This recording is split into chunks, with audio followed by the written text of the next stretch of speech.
What's up, YouTube? It's the Action Figure Grader, and we have not done a loose, complete market video in a while. So I thought today we would take a look at recent sales on eBay for vintage Star Wars action figures that are loose and complete open boxes, some complete Starships, loose figures, last 17.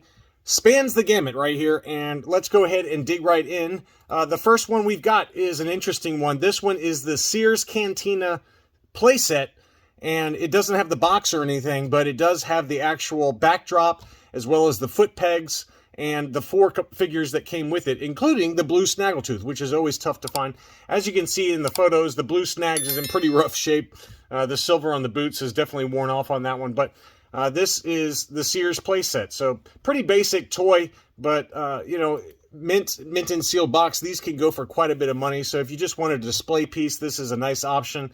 And this one sold in an auction for $355 free shipping. That's a pretty good buy, just given that blue snags alone. You know, even in that condition, yeah, you're probably talking about that price. So you're essentially getting the other three aliens and the backdrop for free. So that would make a nice display piece for somebody on somebody's shelf. Next up is always hard to find the Dewback without broken reins. If it's been opened like that, very tough to find that. Those reins break super easy. This one was 100% complete with unbroken reins, and pretty cool toy. I think I've got this one in the collector series, mint and sealed box, graded by CAS, but I always loved this one. I had this one as a child, and always enjoyed playing with it. He's an ugly looking guy. He and I were kindred spirits. We have a very similar facial appearance. This one sold for $132.50 on 13 bids free shipping. You know, I don't know what the going rate is for these. I know that Rogue 5 Toys on Facebook, you know, they always have these come up occasionally, and that doesn't sound that off relative to what these can go for on Facebook. So I think that was a pretty good buy. Next up were 3 baggies, and I have no idea if these baggies are legit or not, or if they're just like resealed. It looks like the Luke X-Wing is correct. That one's got the Made in China on the baggie, and I believe that one is an ESB baggie, but don't quote me on that one, a late ESB baggie. And then you've got Yoda. Now, Yoda baggies, you got to be really careful. They are the most commonly faked baggies for whatever reason. It's just people like to fake those baggies, but it's got a lot of extra kind of wrapping around it, and those are usually like overstock baggies that didn't have anything on the actual baggie. Same with the Han Hoth. It looks like it doesn't have any printing on the baggie. It's a plain baggie. There are some good resources online. You can go online and check out some of the baggie resources so you can see a photo of it, what the name of the baggie is, and whether it's correct or not. But I'm assuming that these baggies are not correct. I can say that the Made in China baggie is probably correct, but given what these sold for in an auction, my gut tells me that the market is saying that at least the Yoda baggie by itself is probably not legit. Because it only sold for $460.55 plus $515 shipping. Just a Yoda baggie alone can go for more than that. So my gut says that the market is saying that Yoda baggie is probably not a true kind of overstocked baggie. But who knows? Next up, we've got some 12-inch figures. There's a bunch of them that sold. These were all, you know, included the box, but they were all opened. And this one had the paperwork, as well as an unused R2-D2. That one sold for $400 free shipping. This seller apparently had 2 of them. I don't know how you can market as 2 of them available when the boxes are going to be in totally different condition, but that one did sell for $400 free shipping. Here's the Han Solo Minton box, including the insert as well as the hard-to-find metal that's usually lost, but it's still with the zip ties as well as the catalog. And the blaster, that one sold for $482.77 on 21 bids plus $18 shipping. The box looked to be in pretty great shape overall. The Jawa sold for even more. This one is a mint in unused box Jawa. So this one still has, you know, is attached with those little zip ties and advertised as unused. It looks to be in near mint plus condition, and the price reflected that. It sold for $661. The box was in great shape. One little litho tear from where the price sticker was removed on the box there in the lower right-hand corner in that photo, but $661 and change, almost $662 plus $14 shipping. Here's a Chewbacca. This one is mint and complete. It did not have the box on this one. That one sold for $275 plus $15 shipping. So lots of data points for those of you that collect These 12-inch figures, I don't have any personally, but, you know, the R2 was 400. The Han Solo was about 500. The Jawa went for almost 670, 675, and then the Chewbacca without the box sold for about $290. Next up, we've got a mint complete Hoth Leia. This one looked to be in really great shape overall. This one looks like the red-haired version. I can't tell. It's always hard to tell. It might be the brown-haired version, actually. But not really any major blemishes to the actual figure, and it included her blaster. Although if you look at that blaster, it's got some edge wear around the handle from where it was put in her hand at some point. So always make sure to zoom in on all the photos. Now, I'll take that back. It does have some blemishes on the back of the figure there. You can see some very obvious blemishes, but it's still sold in an auction for $75 plus $5.70 shipping. So that's probably like 75 plus condition, maybe an 80 if you're lucky. So, you know, that gives you a kind of a low data point there. The same seller also had Boba Fett. This one looked to be in really great shape overall. Just some minor wear around the feet, as you can see there. This is probably like 80 grade condition.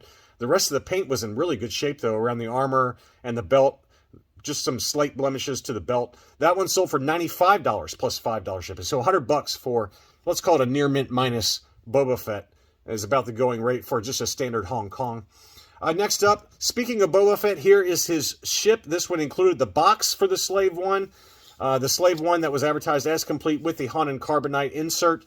And that one sold in an auction for $290. We just documented an AFA 80 example, mint and sealed box, that sold for over $4,000. So if you're on a little bit more of a budget, this was a nice option, though. The box looked to be in pretty decent shape, just minor wear to the box, but you know, overall really great shape and a very fine display piece for $290 plus $10 shipping. So let's call that $300. Next up was a 100% complete Millennium Falcon. It was advertised as electronics working. It also included that very tough to find training ball. That training ball is usually the first item that gets lost, but this one was in pretty great shape overall and included the Empire Strikes Back packaging for the box there. So that one sold for $380 plus $61.45 shipping. So let's call that about $440 for a 100% complete Falcon with the Empire Strikes Back box. And then here is the Return of the Jedi box. This one included a sticker sheet that appeared to be unused, unused contents, really great shape. There's the Return of the Jedi box on that one. The box on that one was in really great shape. And that one sold for $600, or roughly $597 plus another $81 shipping. So big money on that one. But the stickers were unused, and some of the parts were still inside the baggie, along with the instruction sheet and all the good stuff that came with it. So there's the instruction sheet, all the inserts for $596 plus $82 shipping. Next up was a cut card. Here's a cut card with a green saber Luke Skywalker Jedi inside. That one sold for $158 plus $8 shipping. We just covered some CAS graded cut cards that Jeff's Collectible Empire had, and the prices were all over the map, but Luke Jedi is certainly one that is in pretty high demand, and a nice near mint unused Luke Jedi with a green saber for $158 plus $8 shipping. Likewise, here is a Luke Jedi with the blue saber. This is a very tough one to find, and always goes for big money when it's loose graded. I mean, you're talking $500 plus for a loose graded example in high grade. This one is ungraded, obviously, but complete with that blue saber, and that one sold for $180 plus free shipping on that one. So that's a pretty good buy, I think, in my opinion. Next up was a Monoman. This one included the coin. It looked to be in pretty great shape overall.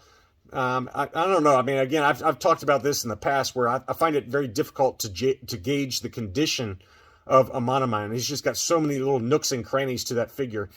His body, with all those wrinkles, looks like my forehead. It's got lots of wrinkles to him, but it did include the coin, and that one was listed for $375. The best offer that was accepted was $325 plus $5 shipping. I think that's a pretty good buy.